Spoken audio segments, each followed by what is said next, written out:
Dans son numéro du 18 mai, Libération a consacré plusieurs pages à Judith Godrèche, l'icône du cyclone #MeToo.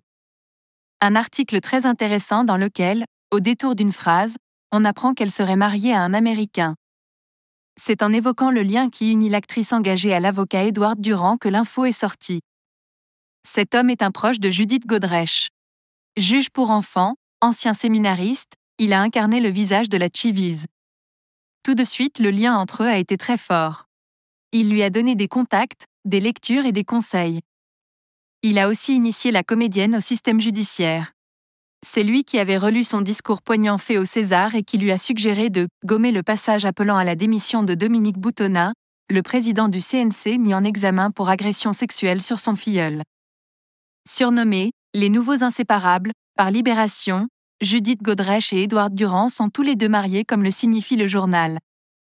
Il est écrit « Étant tous deux mariés, Judith avec un avocat américain de 10 ans son cadet, surnommé drôlement « mon adolescent ». On n'en saura pas plus.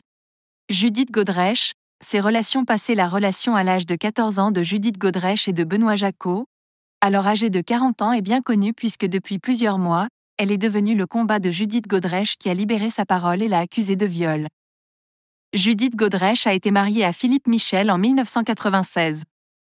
Puis en 2012 à Danny Boone, rencontré sur le tournage de Bimboland. Avec lui, elle a eu un fils, Noé, portrait craché de son père, né en 1999.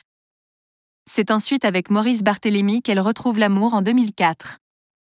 Une relation qui a duré jusqu'en 2012 et qui a donné naissance à la belle Tess, née en 2005. Quelques années plus tard, elle est partie vivre aux États-Unis. C'est à Los Angeles que Judith Godrèche a posé ses valises. En 2015, elle s'expliquait sur sa nouvelle vie américaine alors qu'elle était en promotion pour The Overnight. Rien n'est planifié. J'étais venue m'installer ici pour 3 mois.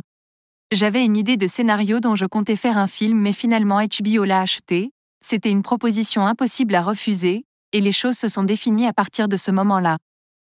Je ne pouvais pas repartir et comme j'élève 2 enfants, je ne vais pas les laisser pour aller tourner en France, donc là où je travaille est dicté par là où mes enfants vont à l'école, disait-elle alors dans des propos rapportés par DHNet. Par contre sur son mari américain elle a toujours été très silencieuse.